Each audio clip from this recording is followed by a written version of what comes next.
আমি সুচিস্মিতা। অনেক দিন ধরে ভাবছিলাম একটা বেঙ্গলি ব্লগ চ্যানেল খুলবো, বাট সামহাও নানা কারণের জন্য সেটা হয়ে উঠছিল না। দেন ভেবেছিলাম বছরের প্রথম থেকেই শুরু করব, কিন্তু এটা পারিবারিক সমস্যার জন্য সেটা করে উঠতে পারিনি। দেন ভাবলাম এখন যখন সব ঠিক হয়ে গেছে, ফাঁকা আছি, তো চলো স্টার্ট করা যাক।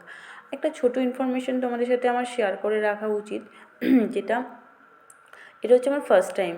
তো কিছু ভুলভ্রান্তি বা ভুল ত্রুটি হলে প্লিজ তোমরা আমাকে সেটা ধরিয়ে দিও, কারণ মানুষ মাত্রই কিন্তু ভুল ত্রুটি বা ভুলভ্রান্তি হতেই পারে। সুতরাং তোমরা যদি আমাকে ধরিয়ে দাও, আমি নিজেও নিজেকে আরও প্রোগ্রেস করতে পারবো।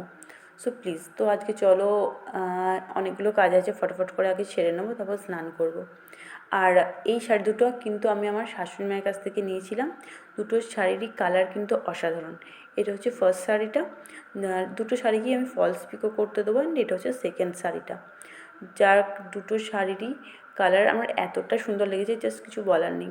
এরপরে আমি বিছানাটাকে ফার্স্ট গুছিয়ে নিয়েছি, আর বিছানা তোলা হয়নি। তারপরে স্নান করে এখন মুখের মধ্যে ফার্স্টে ময়শ্চারাইজার অ্যাপ্লাই করছি, দেন তারপরে অ্যাপ্লাই করব হচ্ছে সানস্ক্রিন। শীতকালে কিন্তু দুটোই আমাদের স্কিনের জন্য খুব উপকারী এবং ভীষণ এফেক্টেড। সানস্ক্রিনটা ঘরের মধ্যে থাকলেও ইউজ করবে, বাট বাইরে গেলেও ইউজ করবে। বাট আর ময়শ্চারাইজার তো শীতকালে খুবই ভালো, ময়শ্চারাইজার ছাড়া চলে না। দেন তারপরে আমি ঠাকুরটাকে একটু পুজো দিয়ে নিয়েছি, কারণ ঠাকুর পুজো করা হয়নি।